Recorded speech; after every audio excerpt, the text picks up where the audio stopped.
ఎర్రచందనం అక్రమ రవాణా కోసం అడవుల్లో రోడ్లు వేయించుకున్నారు. అటవీ శాఖ మంత్రి పదవి అడ్డం పెట్టుకుని రాష్ట్ర వ్యాప్తంగా మైనింగ్ ద్వారా ఇసుక, మట్టి, కంకర, గ్రానైట్ తదితర ప్రకృతి సంపదను దోచుకున్న అడవి దొంగ నువ్వు పెద్దిరెడ్డి రామచంద్రరెడ్డి. 2 లక్షల కోట్ల అక్రమ ఆస్తులు కూడబెట్టాడు. 2 లక్షల కోట్లు లెక్క పెట్టాలంటే ఎంతసేపు పడుతుందో, ఎన్ని రూములు కావాలో అర్థం చేసుకోండి. ఆయన అక్రమాస్తుల విలువ మన రాష్ట్ర బడ్జెట్ 2 లక్షల కోట్లను దాటిపోయింది.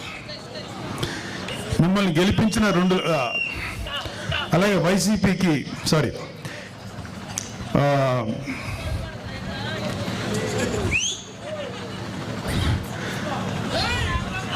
అన్నిటికన్నా సిగ్గుపడాల్సిన విషయం ఏంటంటే ఈ పెద్దిరెడ్డి రామచంద్రరెడ్డి అనే వ్యక్తి దాదాపు 2 లక్షల పైగా ఓట్లు వేసి గెలిపిస్తే శాసనసభకు వచ్చి నీ ప్రజల తరఫున నీ గొంతు వినిపించడానికి ధైర్యం చాలా. నీకు ఎమ్మెల్యే పదవి ఎందుకు? అర్జెంటుగా రాజీనామా చేయాలని మేమందరం డిమాండ్ చేస్తున్నాం.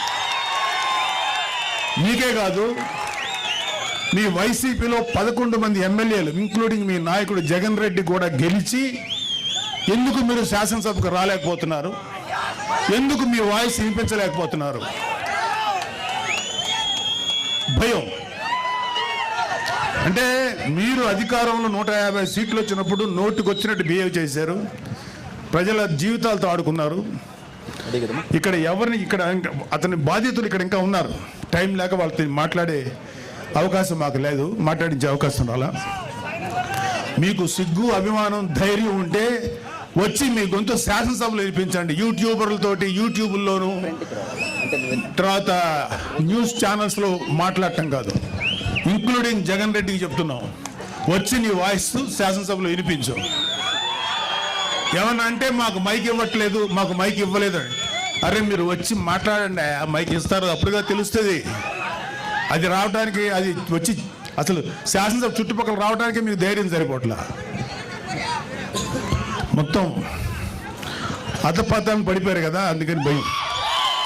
రండి, మీరు అధపాతాలో ఉన్నారు కదా, అక్కడి నుంచి మాట్లాడండి, కనీసం వినపడద్దు మాకు. ఇంకోటి, ఒక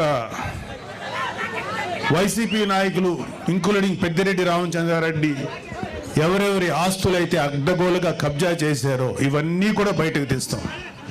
చాలామంది మన కార్యకర్తలు, కూటమి కార్యకర్తలందరికీ ఒక అసంతృప్తి ఉంది, వీళ్ళ మీద ఎవరి మీద చర్య తీసుకోలేదని.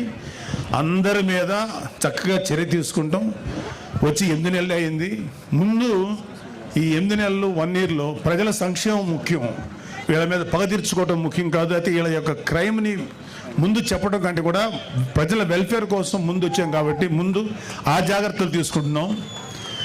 ఈవెన్చువల్గా జగన్ రెడ్డితో సహా, పెద్దిరెడ్డి రామచంద్రారెడ్డితో సహా అందరి మీద, మన కాకినాడ ద్వారంపూడితో సహా ప్రతి వాళ్ళ మీద చర్యలు తీసుకుంటాం. ఎవ్వడు లా నుంచి తప్పించుకోలేడు, చట్టం నుంచి ఎవ్వడు తప్పించుకోలేడు. ప్రతి వాడిని మెడబెట్టి లోపల తోస్తాం, అది గుర్తుపెట్టుకోండి. ఇక్కడ చెప్పారంటే పెద్దిరెడ్డికి మేము చాలా భయపడతారండి మనోళ్ళందరూ. చాలామంది కొంచెం మీరు జాగ్రత్త అని. పెద్దిరెడ్డికి కదయా, వాళ్ళ నాయకుడు జగన్మోహన్ రెడ్డి కదయా, వాళ్ళ నాన్న రాజశేఖర రెడ్డిగా భయపడలేదు, ఇతనంతా అని చెప్పి న్యాయంగా ధర్మంగా ముందుకెళ్ళేటువంటి గొప్ప నాయకుడు పవన్ కళ్యాణ్ గారి నాయకత్వంలో పనిచేస్తున్న మాకు పెద్దిరెడ్డి కాదు కదా, ఏ సుబ్బారెడ్డి పిచ్చిరెడ్డి కూడా మాకేమో లెక్కలేదు, డోంట్ కేర్. సో ముందు పెద్దిరెడ్డి అక్రమాల గురించి ఇక్కడంతా స్టేజ్ మీద ఉన్న చాలా మంది ఉన్నారు, మా జన సైనికులు, వీర మహిళలందరూ. అలాగే ఇక్కడున్న ఏ రాయి రప్ప చెట్టు పుట్టం కదిలించినా సరే ఈ పెద్దిరెడ్డి అక్రమాలు ఎన్ని దారుణాలు చేశారు ప్రతి ఒక్క చాలా మంది బయటకు వచ్చేసారు. మీరు రైట్ హ్యాండ్ అని పేరు పెట్టిన విజయసాయిరెడ్డి బయటకు వచ్చేసాడు, మిగతా వాళ్ళు రావడం పెద్ద లెక్కేం కాదు. 22 లక్షల మంది ప్రజలు తిరిగి పగ తెచ్చుకుంటా ఉన్నారు. అరే అది రావడానికి ఇంకా 4 సంవత్సరాల 7 నెలలు, ఎలక్షన్ రావడానికి. మళ్ళీ వచ్చే ఎలక్షన్లో మీరు గెలవడానికి ఛాన్స్ లేదు కదా. ఇప్పుడు 11 వచ్చినాయి, 11లో ఈసారి సింగిల్ డిజిట్కి పడిపోవద్దని గ్యారంటీ ఏంటి? మీరేమన్నా రామరాజ్యాన్ని నడిపారా? మీరేమన్నా మహానుభావులుగా పరిపాలించారా? వెయిట్. సో మీరు కళ్ళగంట మానండి. జగన్మోహన్ రెడ్డి చాలా సందర్భాల్లో మీతో మనం మాట్లాడిన మాటలు ఉన్నాయి. ఇక త్వరలోనే జమిలీ ఎలక్షన్స్ వచ్చేస్తాయి, మనం అధికారంలోకి వచ్చేస్తామని. ఇంత ఇంత ఇల్యూషన్ అంటే ఒక రకమైన మానసిక దీనిలో సైకలాజికల్ సమస్యలతో ఉన్న మీకు